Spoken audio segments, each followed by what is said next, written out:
So we're going to turn the floor up a little bit for Bob Harder. He's bigger than me, so I'm going to let him have the mic. Go ahead, Bob. Hey, sir, I appreciate it. Hey, team, I got to break contact, but I am Bob Harder, your chief of the United States Army Reserve. It was awesome what my battle buddy Dave Francis went through. But for the awesome industry leaders in here, well, the whole enterprise, my number one challenge, what I tell my team with regards to H2F, is the other 28 days. It's the other 28 days, right? So I'm doing a pilot with some H2F professionals out of my 81st Readiness Division, Fort Jackson, South Carolina. I'm nested with the Spark and what CIMT has going on there. Awesome program, but it's how do I deliver that capability? Yes, I'm dispersed, as Dave Francis said, but those other 28 days, my kids aren't on orders. So it's not quite like recruiting command or whatever, where I can tell a soldier, hey, go to the gym or go do this or go see this professional. So we're trying to figure out how to deliver the awesomeness of H2F for the other 28 days, whether it's wearables, whether it's more, integrators. And so I would appreciate your thoughts. Again, we're working to pilot out of the 81st Readiness Division. I actually have my 78 Training Division doing a summit this weekend up at Fort Dix.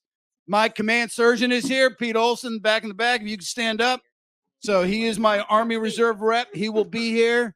So flood him with innovative ideas. And I appreciate all that you do. Sir, thank you so much. Thanks, Bob. Thank you. So our first panel of the day is titled Holistic Health and the Resilient Soldier at Home Station. This panel is designed to address the role of holistic health and spiritual readiness on harmful behaviors. We'll have Chaplain Colonel Nathan Kline, Director of Training and Leader Development, Religious Leader Academy, the U.S. Army Institute, Fort Jackson, South Carolina, to moderate this panel. Chaplain Kline serves as Director of Training and Leadership Development at Fort Jackson. He has a Bachelor of Arts in English, Religion, and Philosophy from Florida Southern University, a Master's of Divinity from the University of Chicago, a Master's of Science in Conflict Analysis and Resolution from George Mason University, and a Doctorate of Ministry from Wesleyan Theological Seminary. After serving an enlistment as an armored crewman and a 2-year mission for his church in the Philippines, Chaplain Kline has served commanders, their soldiers, and their family members at all levels from battalion to corps, to include combat and operation deployment. Chaplain Kline, the floor is yours, sir. There.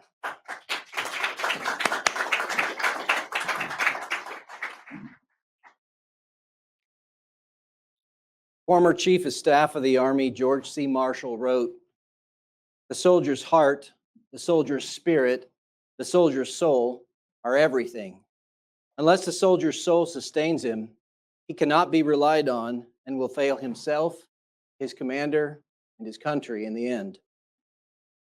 In October 2020, the Army fully revised and expanded its doctrine on physical fitness when it published FM 7-22, Holistic Health and Fitness. Army commanders' holistic health and fitness programs consist of 5 domains: physical readiness, nutritional readiness, mental readiness, spiritual readiness, and sleep readiness. Soldiers' readiness in each domain occurs through an ongoing process of both assessment and development. To be healthy and fit is to be resilient. It is to be ready.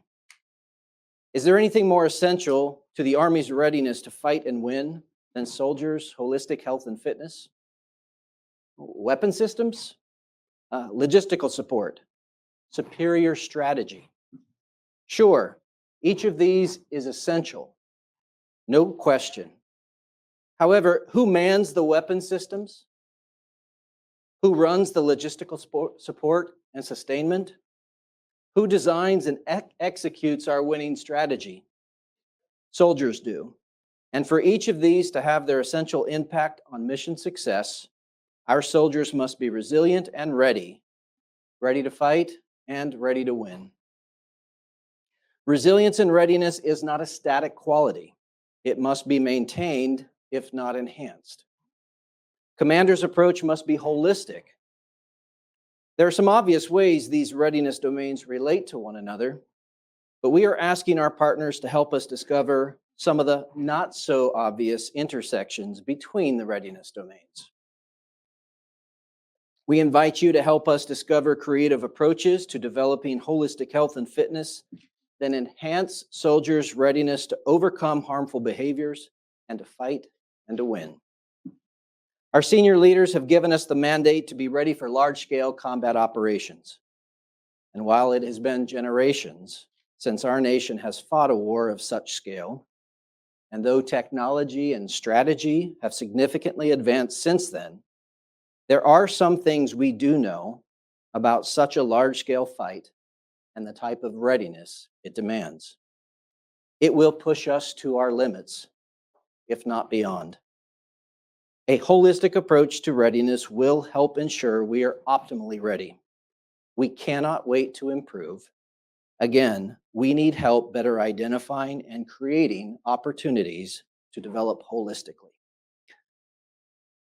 To General Francis' earlier point, I'd ask you to note that FM 7-22 defines spiritual readiness with sufficient breadth that it applies to even those soldiers who do not identify as religious, such as our atheist and agnostic soldiers, but also with sufficient precision that it includes principles and practices for developing spiritual readiness that honors all soldiers, whatever religious or moral tradition strengthens them.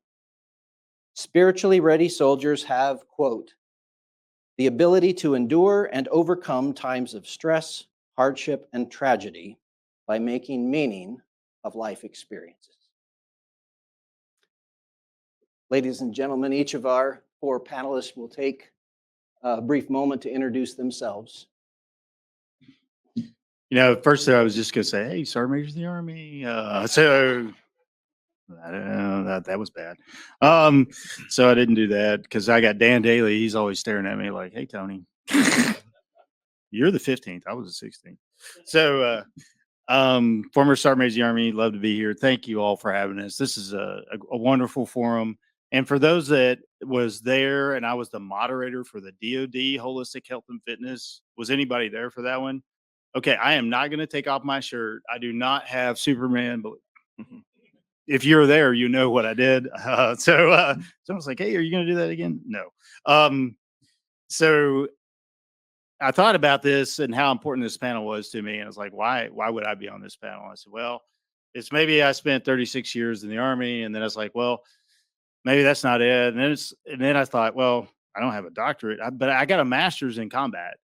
And there's probably some PhDs in here, but I tell you, I got 5 years of combat. So I think it started 1990 and then it ended in 2014. So all the way from almost private to division sergeant major in combat. So when you look at fitness, how do you train for that? I trained that way my entire life. But there's other couple reasons maybe you wanted me here was the Army Combat Fitness Test.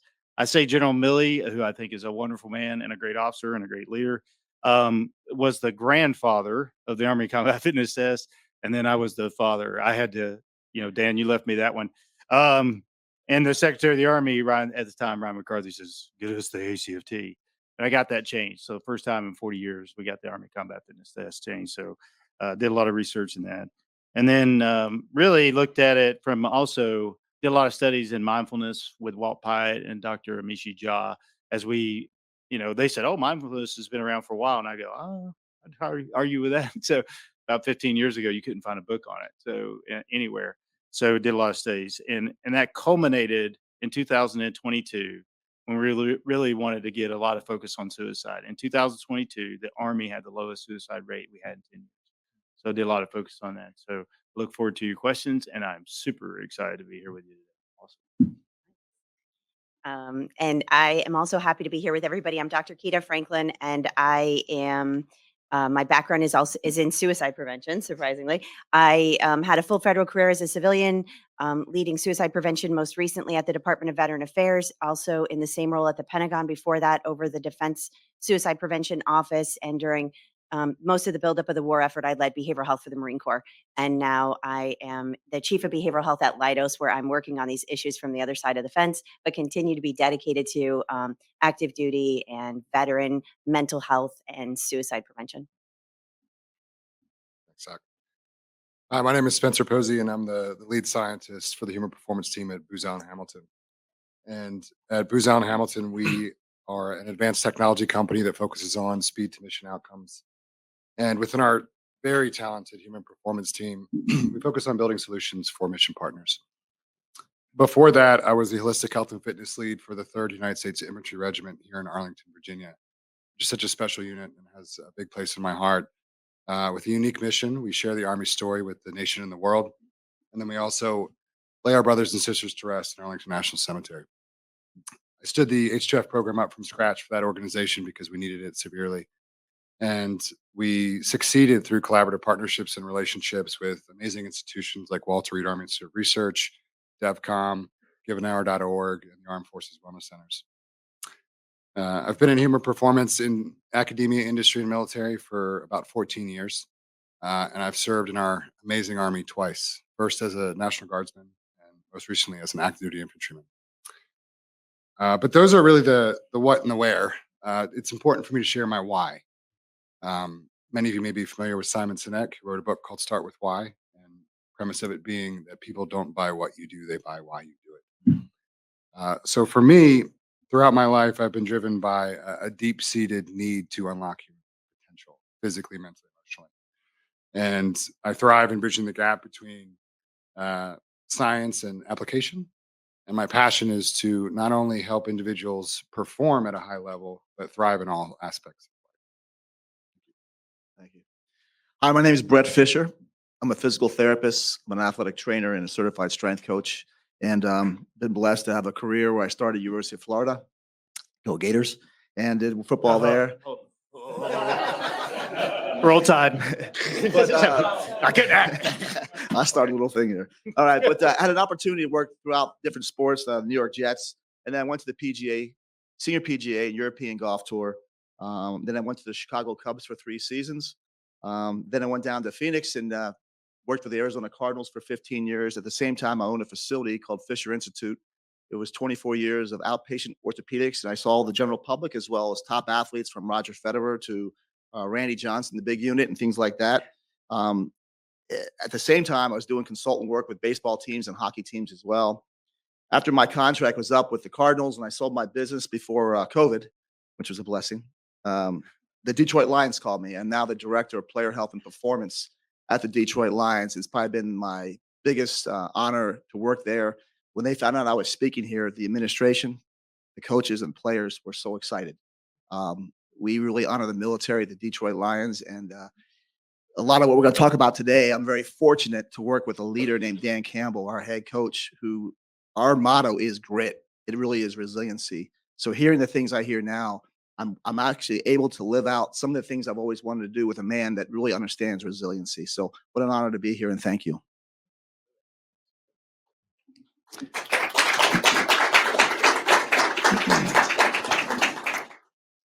Ladies and gentlemen, we've prepared 4 questions. Each question will have a primary and respondent, about 3 to 4 minutes, and then a supporting respondent for about a minute after that. Our first question, our primary respondent, Mr. Posey, and then Dr. Franklin, supporter.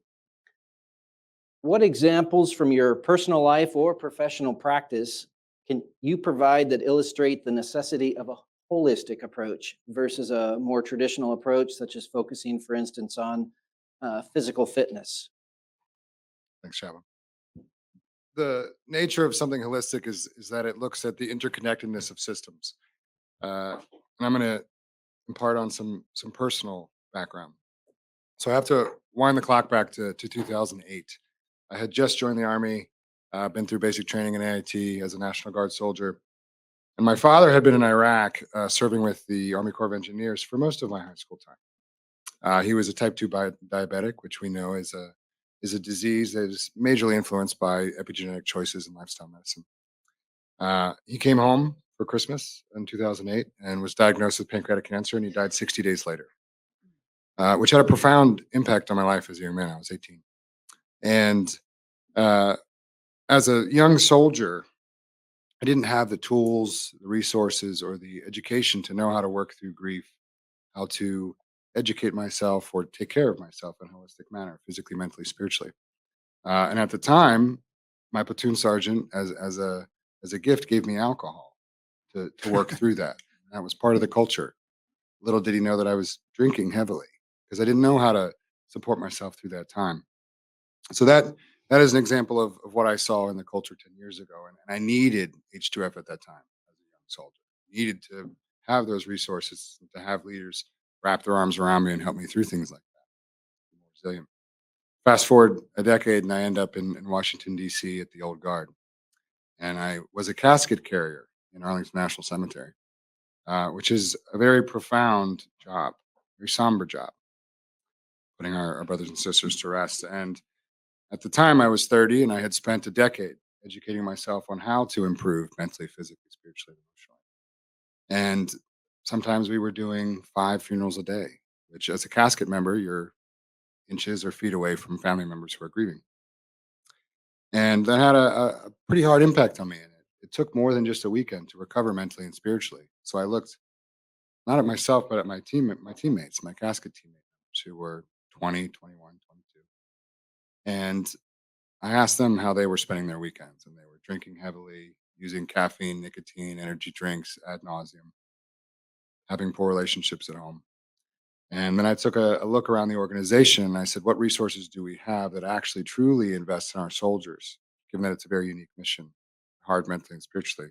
And there were none. So I spent a Christmas break and I wrote up a standard operating procedure and I took it to the brigade commander. I said, sir, I think this is how we can improve our soldiers. And from that point on, that was my job. Soldiers still need H2F today, and they will need it 10 years from now. Our soldiers need to adapt. They need to be able to be resilient in different battlefields at home or deployed. And for me, I've gone through iterations of how I take care of myself and then take care of my soldiers when I had them. And I think this is the most important investment the Army has ever done. I'm a huge fan of it. Oh, I think it's all good points.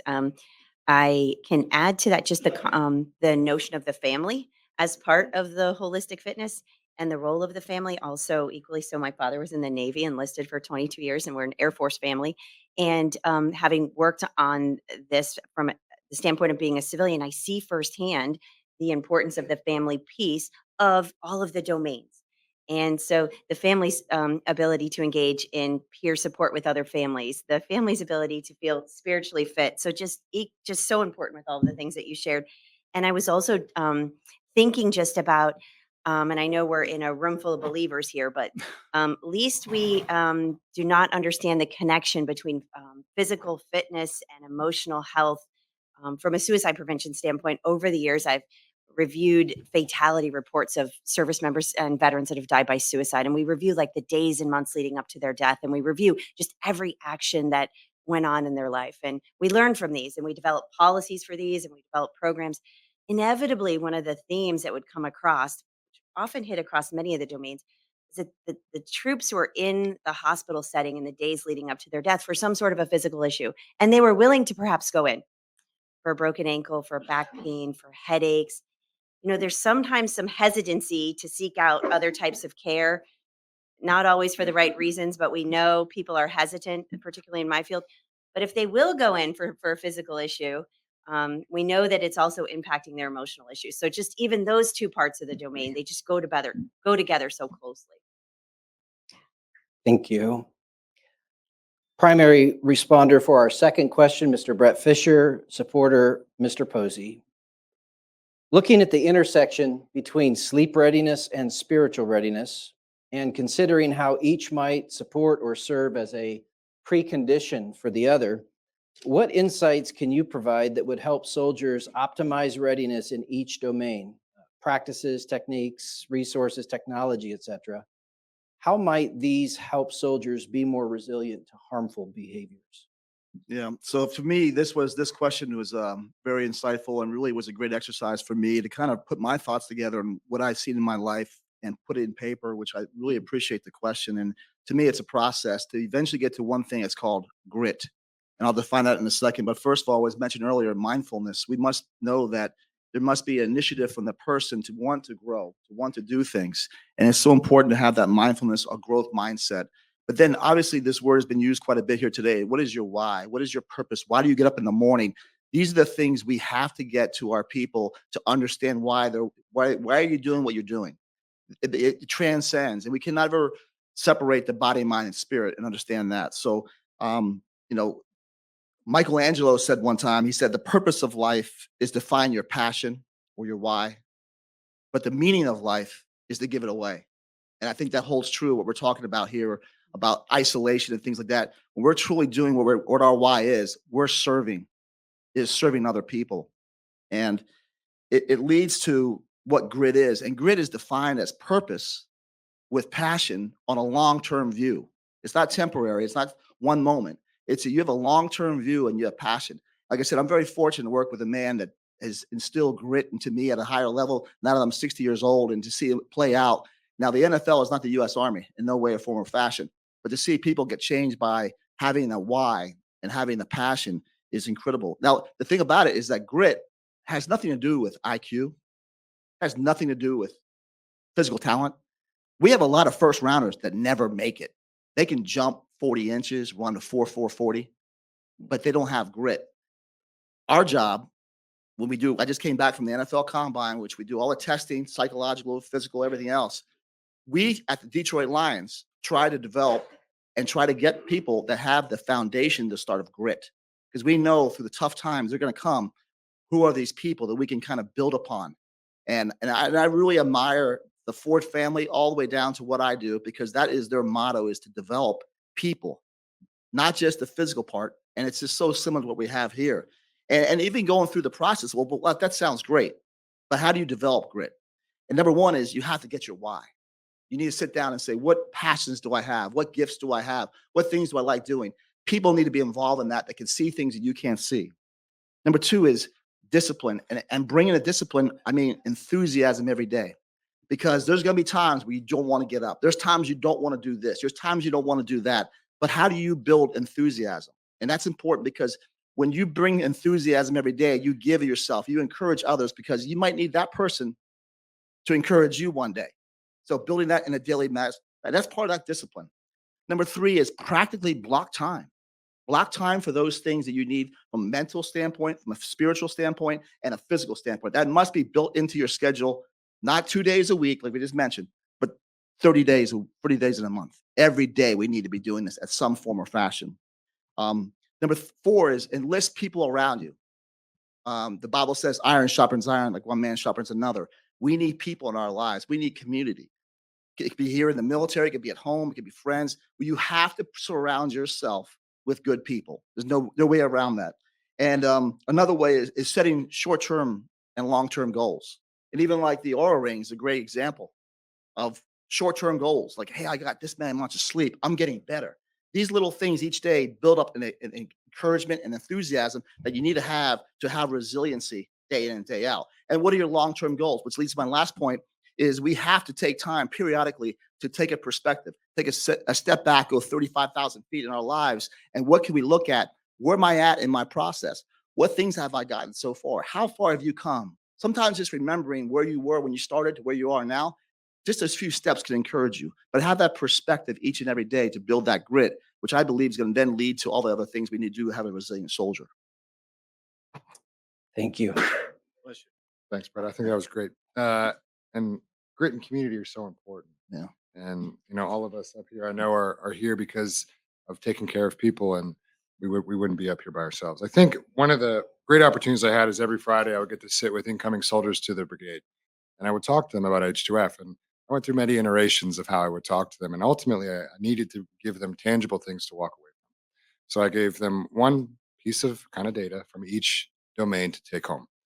Physically, I think too many soldiers get caught up with, well, I'm a bodybuilder, I'm a CrossFitter, I'm a powerlifter. It doesn't matter, right? We need to think about movement patterns. So can we get soldiers to squat, hinge, vertical press, vertical pull, horizontal press, anti-rotation, carry? Can we get soldiers to do those things once a week, right? That's going to be a starting block for how we prepare physically healthy soldiers. Nutritionally, soldiers eat a lot of protein. They don't know about a lot of the other micronutrients or macronutrients. I came across a lot of soldiers who just eat chicken. Yeah, who just eat chicken or protein shakes. So we would do some tours around the commissary, and I'd say, hey, let's pick one vegetable and one fruit. Let's get those into this week. Sleep. How do we teach soldiers how to sleep or set conditions to sleep in their barracks? The Army loves acronyms: SLANT, surface, something that's firm and flat. They don't always know that. Light. What kind of light do we need? I always tell soldiers the best thing I ever got off Amazon was a $17 sleep mask. I look like a princess, but I sleep amazing. Air. If they have the ability to buy, an air purifier. We live in DC. Air isn't always pure, so buy a small air filter by your bed. Noise. 30 decibels or less. There's pink noise, brown noise, white noise. Pick your poison, but don't go to sleep with the TV on. So Billy Mays wakes you up.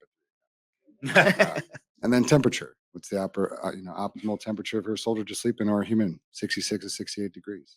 Simple things. Mentally, kind of like Brett was talking about, growth mindset. I think soldiers, especially the soldiers I've interacted with today, they want a lot of autonomy. They want to be able to choose and make decisions for themselves. And sometimes they don't get that in the Army, and that's just how it is. But approaching situations with a growth mindset and saying, hey, this is an opportunity to learn, it's an opportunity to grow. It just might be uncomfortable, and that's okay. And that's where growth is. And then spirituality, we've talked about why a lot.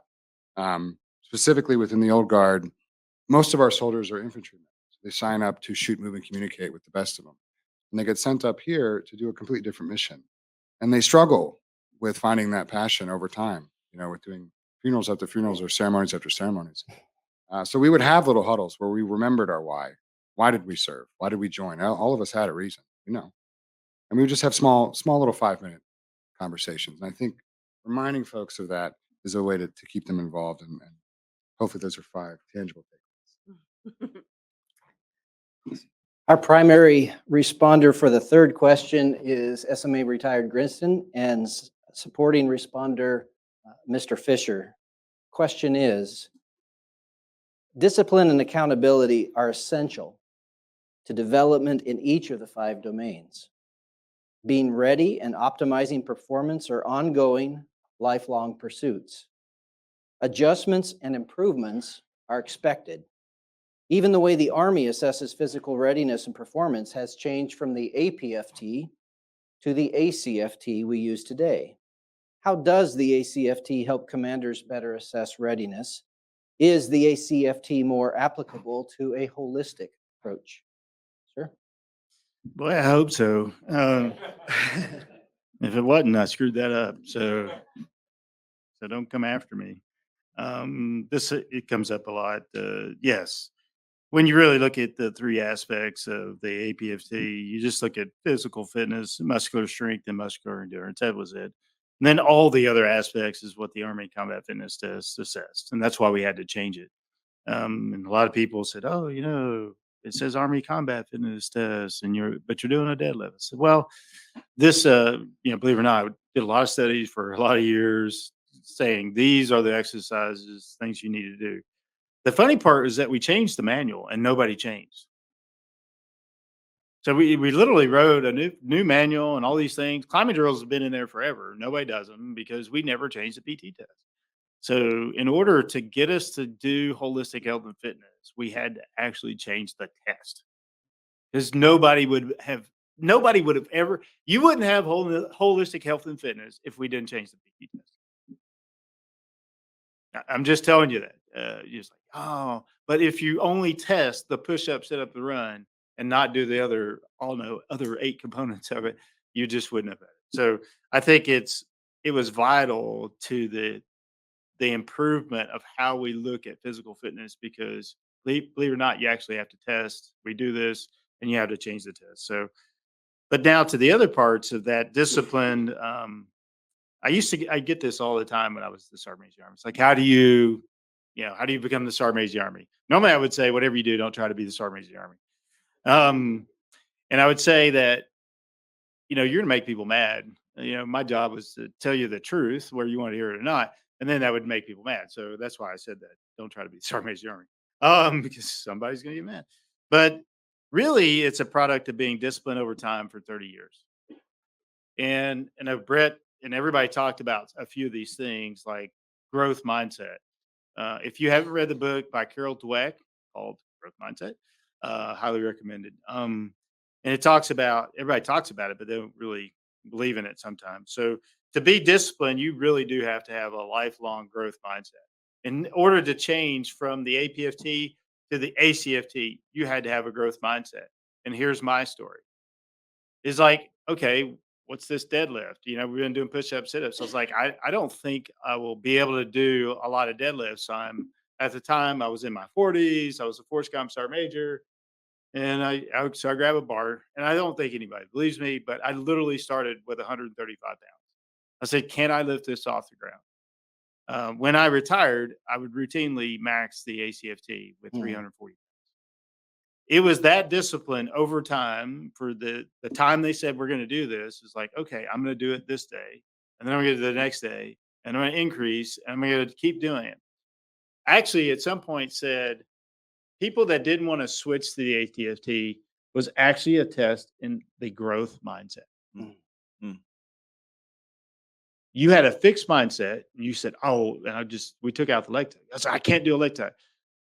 You are a product of the fixed mindset because you never said, "I can't do a leg tuck yet," and you're unwilling mentally to change.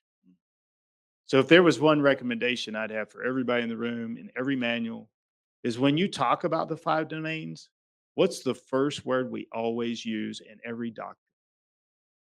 Physical. I think you're wrong. I've said it. You should start with the word mental.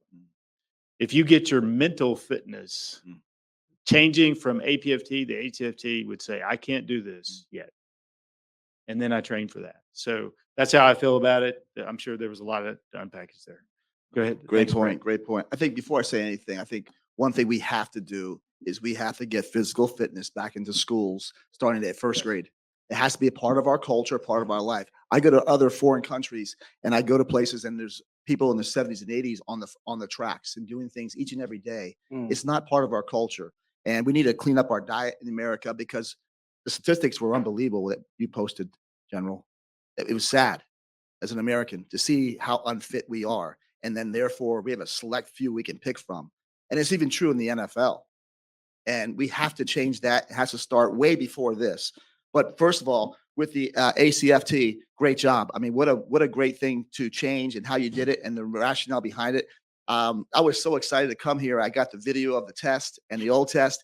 And our director of player performance had worked for the U.S. Air Force. He had written some of those. I had him look at it. I had our head athletic trainer, Mike Sundin, look at this as well. His dad was in the military.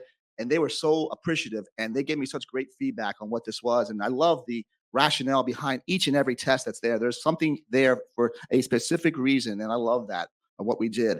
And I've been reading some interesting articles about people were criticizing it because the high rate of failure for certain people. I say good. That tells us where we're at. It Did you tells us where we record need to that? go. I just Was that? Can we timestamp that part like right there? I'm gonna make sure I play that back every time somebody yells at me. But it's going to allow us to look further in that growth mindset that you said. This is a first start. How can we make this better? How can we get those people not to fail? I'm not talking about females only, men included, especially some of the when you bring your knee to your arm up. Yeah, those we've got to get better at that. And the H2F program that you're doing, amazing. That's where my suggestions lie, in that you develop those things. Unfortunately, that should happen when they're younger, but we have to do it now to do those. But some of the things, if you don't mind, that came back from our experts at the Lions is we would like to see some type of flexibility assessment looked at the ankle, the hip, the thoracic spine, and the shoulder. I do this every player that comes to Detroit Lions. I actually do a screen, I call it. Takes about 8 minutes or so, 10 minutes on each and every player because we've identified certain nuggets, so to speak. Nugget meaning key indicators of potential injury. And what can we do to elicit that to improve so we have less injuries? Number two is number one is looking at the ability to crawl. As one of the things on there, I didn't see crawling on there. I think of what I know of the military, crawling is another one. And also some type of agility. And I know that's been discussed in the past in that test. I saw some of the things that were initially considered for the ACFT development. Some things were left out, but I think we're on the right track as a country. And I just think we need to continue as that growth mindset to continue to tweak this a little more and more to get more specific. and not to break any protocol, and and that's the point with the HFT. And I've had a lot of conversations about it, even when I was traveling the other day. And one guy said, "Well, why don't we go back to APFT?" I was like, "Why would you want to do that?" And he's like, "Well, I think 42 push-ups is, much harder, because that's what he had. I don't know. He did more push-ups. So he thought it was better." And I go, "Okay, I got a question for you." I said, "Do you ever max the APFT?" He said, "Oh, absolutely." And then probably everybody in here will raise their hand. I said, "You'd wake up, yawn a little bit, and then go score the max score you'd have the APFT." So that same person that said, should we go back to the APFT? I said, "I got one question for you. Did you max the ACFT like right now?" What was the answer? 100% no. And that's what it was, is, at some point you increase those standards, you add some things back, you got to change it. And then over time, you make those incremental changes. And then my point to him is that most people don't max it. We made it hard at the top for a reason, to keep you with that growth mindset. Dr. Franklin is our primary, and then SMA retired Grinston our supporting comment for our fourth question. How does the emphasis on the holistic aspect of holistic health and fitness optimize readiness and resilience? For instance, how does a holistic approach help improve soldier resilience and reduce the risk of suicide? Yeah, and I so appreciate this question, because it's like the one that I obviously care the most about when we think about the mental health aspect of a holistic health and fitness. The One of the things that I talk a lot about when it comes to this is just the idea of knowing across all the domains of holistic health where you're doing well, and perhaps where you need some work. And so if physical fitness is in a good spot, what are the other areas that you might need to bolster up? And it's just about having that insight into those areas, and knowing that when we can execute holistic health fitness in such a way that we're getting after multiple cylinders at once in that sweet spot, then we know we're doing good work. So for example, when people are doing their physical work and they're doing it together, and they're getting after the connection and the social support and the peer support that the Army is so known for and leading the way on that, then we know that that is incredible. And when they're doing it outside in nature and they're connecting in a spiritual way, all three of those cylinders working all at once, and they're doing it also with a lesson on nutrition, all bundled together, that's when we know that we're doing our best work. And so as a clinician, I'll tell you, over the years, people have relied a lot on mental health alone for this part of health and fitness. And if only it were that easy, like 50 minutes once a week, if folks show up, um, does not produce a resilient soldier. I mean, I see heads. No. We'll have people that are in therapy that are still struggling with pain, isolation, loss of hope, that don't feel like they belong. And so if they are engaged in a life worth living, and they're activating on all of the cylinders, sometimes all at once, we know, that's my big takeaway. We know that we're doing our best work when that happens. In the absence of that, having insight to know where to plus up, all things good. But I'd be curious what Sergeant Major thinks as well. Thanks, Dr. Franklin. We're terrible at holistic health and fitness. And it's like, you're not. I know. I acknowledge I'm not the sergeant of the Army, and but I still, in my current job, I get to go travel. And I was down and with a unit and said, "Hey, you're going to do PT." Normally, I tell them, "No, it's not my job anymore." But like, "Oh, you got to do it." So I did. And I actually had the whole holistic health and fitness trainers. They were out there. They tried to kill me. It's normal. It's like, if you did this every day in your unit, you would have no fat people in the Army. So it's like, I was like, they literally, I'm like, ah. And at the end, we stopped. I was like, oh, that's kind of cool. I said, well, everybody sit down. And I want you to take a few minutes and close your eyes. And I want you to think of what is great in your life right now. And they looked at like, oh my goodness, you're going to work on something else, not physical. Right? That's what I mean with this holistic health. We talk about it, but our food can't touch. And I said, I keep talking about this whole mental aspect. It is hard to be super fit if you can't mentally wake up in the morning. How do you go do PT? It's impossible. It's like, I don't know. So we talk about holistic health and fitness like in silos. And we do it every day. We do PT. And I see it. And unfortunately, I do go out. And every time I see it, we do the physical aspect. and we never want to touch the mental aspect. And we talk about mindset, we talk about mindfulness, and you never practice it. I've not been to one unit that I didn't tell them stop at the end of their PT session. Let's do some meditation. Not one time has any unit, while I was a Sergeant Major of the Army or since, has actually looked at it holistically. We do it. Okay, now I'm going to do meditation. This time I'm going to do yoga, so I'm doing it. And this time I'm going to go for a run. That's not holistic. You bring it all together. So, and I give you so many examples of this, of how we don't. I was like, okay, you got a soldier, they're overweight. What do you do? Oh, we're going to do PT with them twice a day. What happens when you stop? I said, as one point I said, it's probably better if you just went with them to breakfast, lunch, and dinner every day than it would be to do a second PT session. Go find a unit and see what happens. I don't know what they're doing now. I'm not the Sergeant Major of the Army, but I bet that squad leader isn't directed to go look at the nutrition. And then lastly, the biggest one, the dominator in all depression, and I think is the catalyst, and it is our fault. Most of the leaders in this room is sleep. We have prided ourselves in this. Year after year, study after study said, you're making life and death decisions, and it's just like being drunk, and we just applauded ourselves in it. I'm like, Sergeant Major, you went to bed. Yeah, I need to sleep. I can't believe you went to bed at 11 o'clock. Well, I got up at 5. Does that count while you're still sleeping? Well, I went to bed at 2 o'clock in the morning. How many people in this room had that conversation? If you were in the Army, you better be raising your hand. I'm going to call you out right now. Yeah. And I know you. So I'm like, every one of you, you prided yourself on your lack of sleep and the ability to go do your job. And then when the investigation comes, you're all sitting there well rested going, I can't believe that commander made that decision.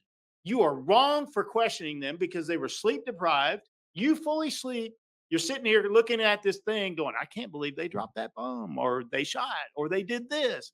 Well, they were all completely exhausted. They had no sleep, and they were out there at 2 o'clock in the morning doing a mission, and you can't figure out why things went bad. So are we really looking at it holistically? Did we say, how much sleep did you get last night? Or did we go for a run? So I think I agree with wearables, but soldiers go do crazy things with wearables, put it on their dog or something. That was me. It's like Sergeant Grinston would have been like, yeah, watch this out. When Dan was my first sergeant, like, hey, you got 20,000 steps. I sure did. I really, truly think when you look at suicide, when you start to look at it holistically and start with a big one with sleep. Second is start with the mental aspects. Did you sleep last night?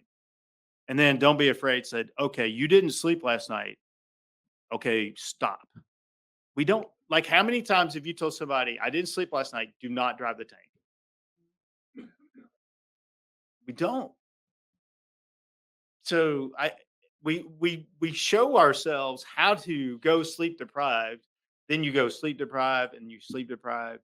And then you're sitting here and then you're retired. And everybody goes, hey, Tony, and you look so good. And what's the first thing I said? General Terror said, hey, man, I sleep more.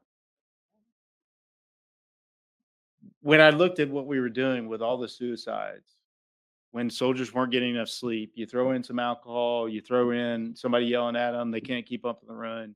They go home, their wife leaves them. We never actually went upstream enough to find out what started it.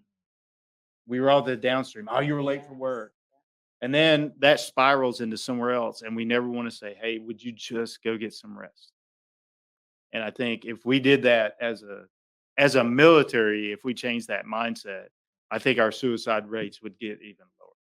But again, we pride ourselves in this thing of I'm so strong because I didn't sleep, and I have not seen people get that out of their culture.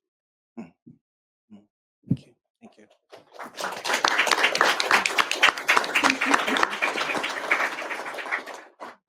So panelists, your answers have inspired some great questions here. Our first one, Mr. Posey, is for you.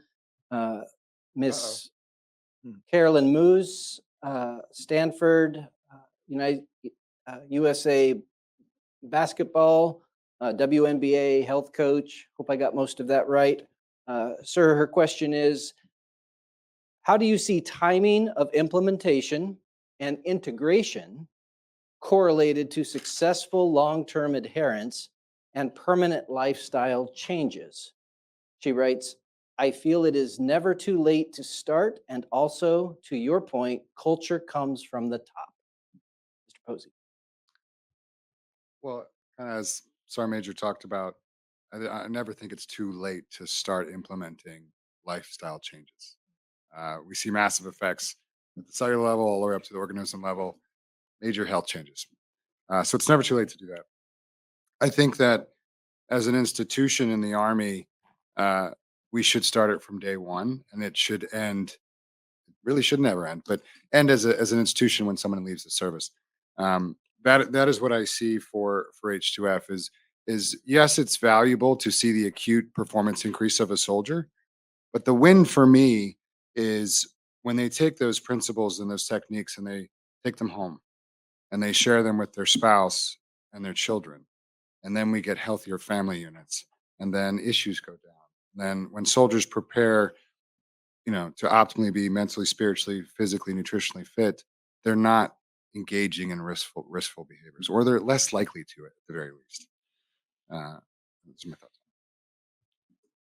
Thank you. Dr. Franklin, from Adam Martin, who identifies as a suicide attempt failure. Why do we continue to punish soldiers by imprisoning them when they finally have the courage to talk about having suicidal ideations? You must realize that the promise that a therapist is a mandatory reporter is the biggest roadblock to people getting help, and that in the Army, help can be the worst thing, help in quotations, help can be the worst thing that ever happens to someone. He says, it was for me. Well, I appreciate the question, and I don't know Adam, but also takes a lot of courage to share that lived experience with a group like this. So thank you for being willing to put that out there for folks and just recognize the complexity of the issue, because he brings up a good point. People raise their hand, they ask for help, they go in, now suddenly they're, troops talk about, you guys know this better than I, their weapon is pulled, they're off profile, they're not on PRP, if that's still the language we're using. So it is definitely a sticky issue. And especially for clinicians, right? Harm to self or others, mandatory report. We got to get help in. We're seeing this at the national level as well with the rollout of 988 over the last few years, where there's now the 3-digit number. And, when people are at risk, the authorities are going to go in. And the courts have, the systems have done a lot of good work to try to eliminate some of this, but it is absolutely not perfect. So I think when leaders understand the nuances associated with risk, and when we can bring in the lowest level of care, vice like bringing in the authorities and having like law enforcement show up at someone's house. The other side of the coin, people will tell you if they're there with a firearm and they're at risk, I've got to get law enforcement there. So there's no clear answer to this one. I do say that suicide should never be associated with any way, shape, or form of punishment. When somebody ends their life by suicide, there's usually 20 to 25 factors interacting all at once. And there's never a single, like, somebody is not to blame. There's just a lot going on. The absence of protective factors like social support, peer support, leadership support. And so if only we could boil it down. I got asked that question a lot on the Hill. What are the top 3 reasons for suicide risk? And what is the military doing about it? Well, as if it were that easy, right? So I just say we shouldn't be punishing people. We should be recognizing their vulnerability, getting them the lowest level of care to get them safe and stable without overdoing it in such a way that we make their risk even further. I will say one last thing too, is what I've seen in those cases when the system overdoes it is they will stabilize for a short while and then they will end their life by suicide. We see that in the fatality reports where they came out of psychiatric care because of a big, huge blow up situation. Quote unquote, the command thought they were well for a bit, and then you'll see in the days later. So just know that those are tough gray. We're living in the gray on that. And when we can help people with a lower level of care and recognize that safety rules the day, we'll do our best work. complicated one. Others might have something to Yeah, share. if I may, very quickly, Dr. Franklin bring up a really good point. And right when I was leaving, we actually looked at this whole get out of the care program, and we found that you were more at risk to commit suicide after you had care. And when we looked at it, we're like, why? Like, why? What happened? Well, guess what? I actually went over to the inpatient care at Fort Belvoir. There's no phones, there's no internet, there's no contact. They're Mhm. fought and they're just isolated and they're really working on themselves. They go for walks. We don't, we're not actually solving the problem they got in there in the first place. So the command says, yep, doc says they're good. But because you just got put back in that same environment, because we thought, well, like, and again, thank you for being brave enough to bring us that question. You got there for a reason. We go, yep, we're the chain of command. We don't know, but now doc says you're good, and they release you. So what am I supposed to do? Well, you never solved the problem. What got them there in the first place? You just isolated them, and they're actually more at risk when they were released. And the chain of command was like, well, I don't need to spend more time. So when I left, we were really trying to work on a program that actually got them back in their house and then would actually spend time with them in the environment where they were as opposed to isolate. And since I'm not the Sergeant Major Army, I don't know how that ended, but I still firmly believe in it. And I just want to make sure you. Yeah, and imagine the feeling that you got care and you got out and you're still struggling. Like clearly something's wrong with me because they even put me to Fort Belvoir. I spent this time and I'm still struggling. And now I have to reintegrate in my unit and you all know that I was over at Fort Belvoir. And so that also angst people's anxiety over the issue too. We recognize many of your questions aren't questions so much to be answered Yes, as I wish there was an easy one for that. maybe we refine the question. And as a chaplain, and most of you in the room know, chaplains, depending on their authority, they may be National Guard or Reserve, but if they're on active duty orders, active duty chaplains have complete confidentiality. That's a good point. There are no exceptions. This often makes chaplains the best first resource, right? And we're talking about holistic. The integration between the professional teams that a commander has at his or her disposal is really key. And that collegiality between ourselves as professionals, the trust between ourselves will help give greater confidence to those in a commander's formation and those family members. Mr. Fischer, if I may, this next question relates the life of the professional athlete with the life of the professional soldier and a comparison between the two. The question is, sir, in your experience working with pro athletes as a demographic, can you outline synergies with military demographics, work ethic, mental and physical demands, and the transition post-pro playing years and how this reflects transitioning to a civilian sector? That question is the answer in itself. There is a big high rate of bankruptcy, suicide in the NFL, players who leave because their identity has been as a football player their whole life. And many of them don't know who they are. They just know that they're seen as a football player. Once that identity is taken away, they're not quite sure why they belong. I always say this many times: the military and the NFL are compared. And I always say one of my worst days professionally was in 2009. We were playing the Pittsburgh Steelers in the Super Bowl. We were winning the game in the last seconds, and 3 of our players had missed assignments. We lost the game in the last second. Well, guess what? After that game, we had a party at the hotel. We were sad. We ate shrimp cocktail. We had a lot of food, steak. All right. We flew home. U.S. military, if you have 3 people who miss assignment, they could all be dead or bring everybody else dead. So there's a big chasm when it comes to the military to the NFL, and I respect that. But we do see a lot of parallels of discipline, mindset to get where they are. I see the best of the best and how they got there. With that said, though, it is a big, big issue, and there are people now trying to work with our players to transition out. I personally do that quite a bit. I always ask the question, every one of my players, I get to know them. Hey, what do you want to do when you retire? And some of these guys have made $120 million. They go, I have money. I go, that's not what I'm tasking. What do you want to do? You can have money and then be bored. And that's when they get in trouble.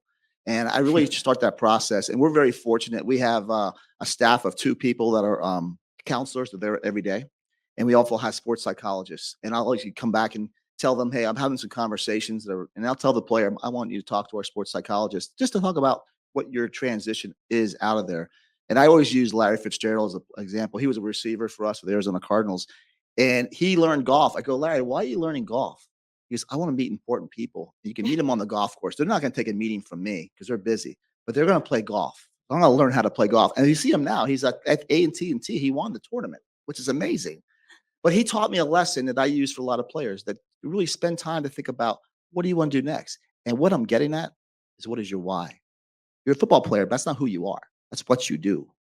And getting that to start. And I'm very fortunate in Detroit Lions that we have people there that try to help these players transition out of the sport. Sir, thank you. Ladies and gentlemen, in the interest of time, we'll conclude. I will share with you what I took down just to be a few highlights as they struck my heart and mind from our gifted panel of experts. Caring for each other includes the level and the quality of trust that allows us to get into that personal space and to ask someone, how are you doing? And to do that in a way where we don't need to say, we don't need to preface it with an apology or, hey, I'm just asking. It's clear. Caring for one another is a genuine aspect of caring for ourselves. There is no scenario where within our team of teams, the other team loses and we win. We are inextricably connected in that sense. Just so profound, Mr. Fischer. Obviously, it hit my chaplain's heart to hear you cite the meaning of life is to give it away. And the way that we give it away, we both, of course, to support and defend the Constitution. In spite of the richness of our religious and philosophical and moral traditions, that brings us together, that willingness to support and defend with our very lives. To me, it is what inspires and brings us closer together around, if you will, that campfire that Chaplain Green mentioned earlier. And then it's interesting, I'm sure you'll see that the ACFT SMA was a forcing function, right? It was that mechanism of accountability. And then you also mentioned, but over the course of 30 years, there's this larger sense of accountability. There's no single tool or test that's going to keep us accountable for that lifelong pursuit of excellence, living to the fullest of our traditions, being the healthiest. If we can't identify our why, if we don't know to whom and to what communities we are accountable, then we ought best to recognize what those are. Ladies and gentlemen, will you please join me in giving our panelists applause?